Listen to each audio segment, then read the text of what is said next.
Bay bay bay kan. Sika orang era. Bat, Jai. gara dubat, gara.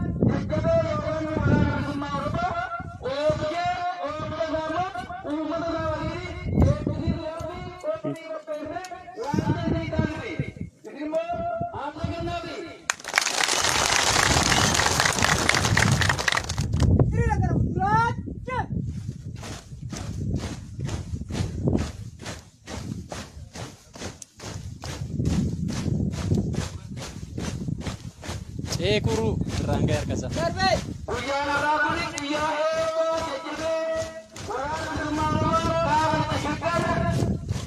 Kus.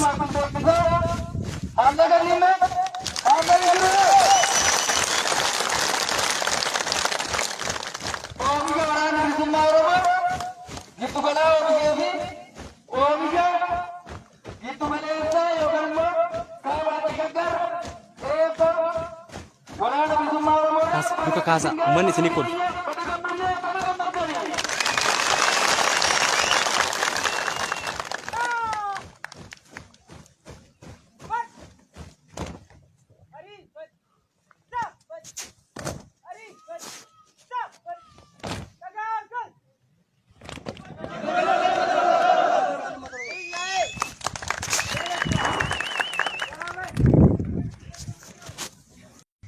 Kaadhimamtoonnis bakkuma jirtanii kaatanii yaadannoo wareegamtoota jechuudha.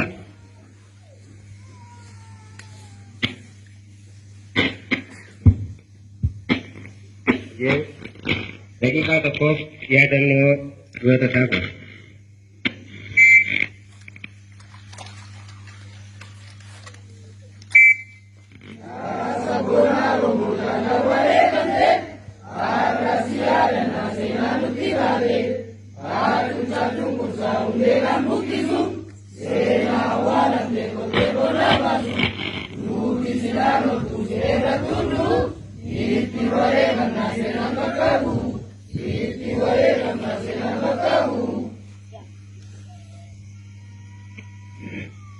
Lega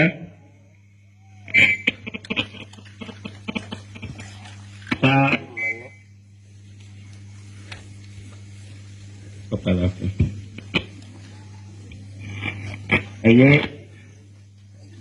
Yertu, baga juratan, ujurat daman. Sulit itu nanti. Egaa kunis warri ilmaan hortanii bifa haaraa kanaan akka kanatti oomishamtee yeroo isiniif dhiyaattu nullee nu gammachiisa, isinillee ni gammachiisa. Barri 2021 ka gammachuu ka injifannoo nuuf haa ta'u isiniin jedha.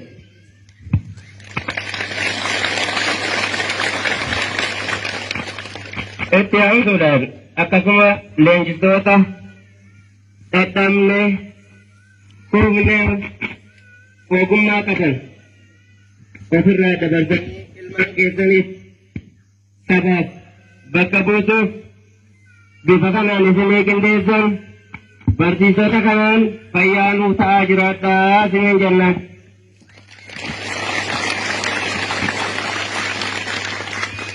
Nullee waan nuti tolu qaba. Birraa darbee bifa akkamii fi maal keessa dabarree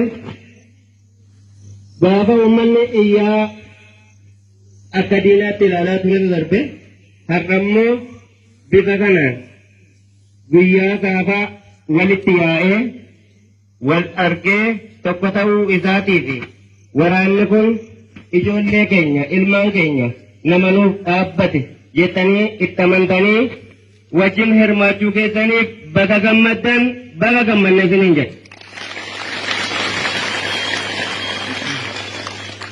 Egaa itti aansuun jaala kabajaan qabaa qophaa miti jaala sanan asinitti isinii affeeraa jaal dhiiqii gara kanatti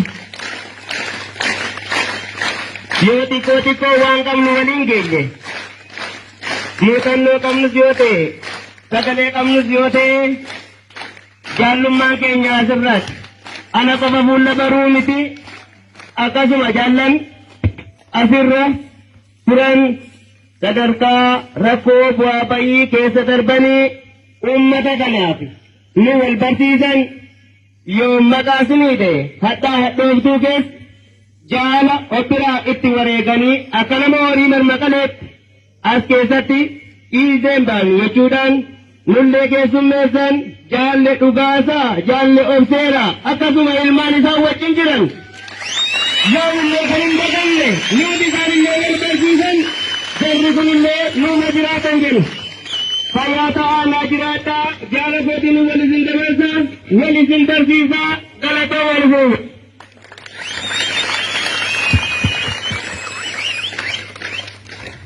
Fada kabajamtoota uummata Oromoo bal'aa bakka kanatti qaamaan argamtanii eebba miseensota waraana bilisummaa Oromoo kallattiidhaan hordofaa jirtan uummata Oromoo karaa adda addaa sagantaa kana irraa qooda fudhachaa jirtan kabajamaa akkasumas ajajaa waraana bilisummaa Oromoo Birgeedii lammaffaatti ajajaa Abbaa Cibraa Waamaa Qaqqatoo Jaal Guutuu kabajamtoota miseensota gameeyyii waraana bilisummaa Oromoo eebba ilmaan Oromoo kanarratti gurmuu isaanitti dabalamu irratti hirmaachuu dhuftan akkasumas kabajamtoota uummata Oromoo mara baga guyyaa irraa geessanii isiniin jedha.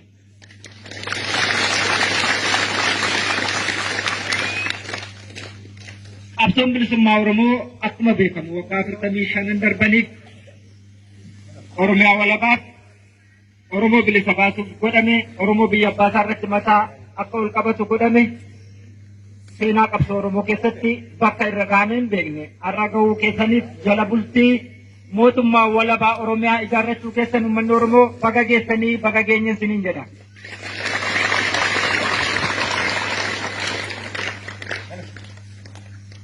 Yeroo waggoota muraasumallee darba waggoota 4 dura gammoojjii Oromiyaa keessatti illee ilmaan leenjifachuun diinatti ulfaatee gammoojjii biyya hambaa Eertiraa fi Keeniyaa keessatti waraana leenjisee biyya kan seensisu adda bilisummaa Oromoo har'a wareegama jaallan qaqqaaliin baasaniin xurree dhiigaa lafeen isaan saaqaniin galma mootummaa garboonfataa jalatti magaala keessatti waraana leenjifnee eebbisuu danda'uun Oromootiif boqonnaa haaraadha. Baga gammaddanii baga gammanni isiniin jedha.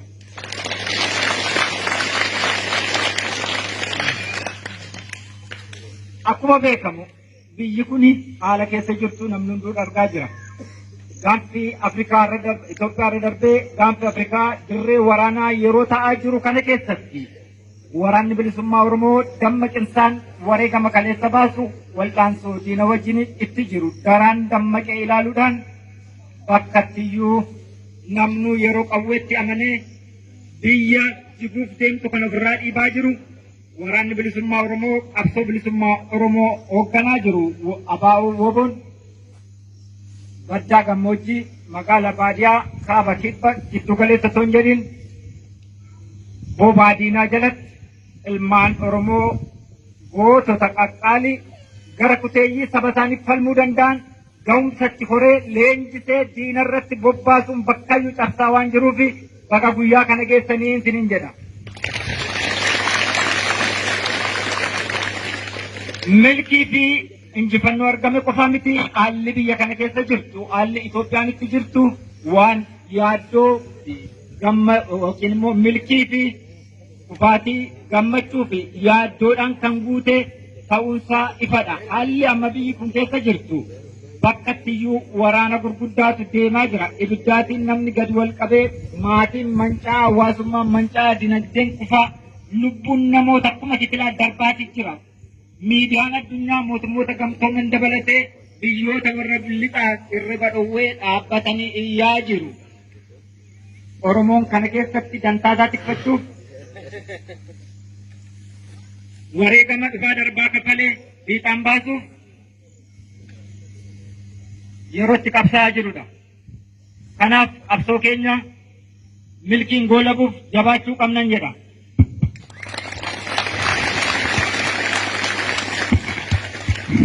Ayyee maaliin geggeessitu?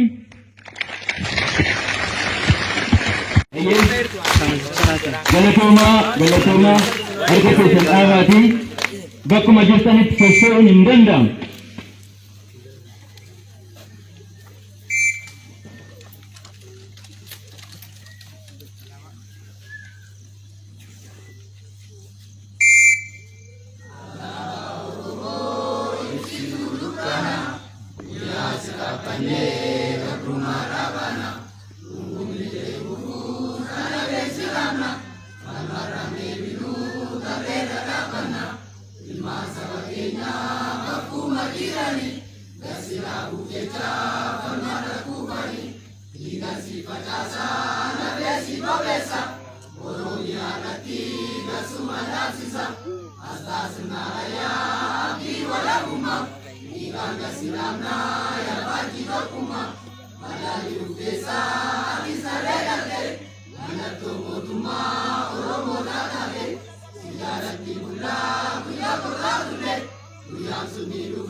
Ayyee uummanni bakka keessanitti deebi'a.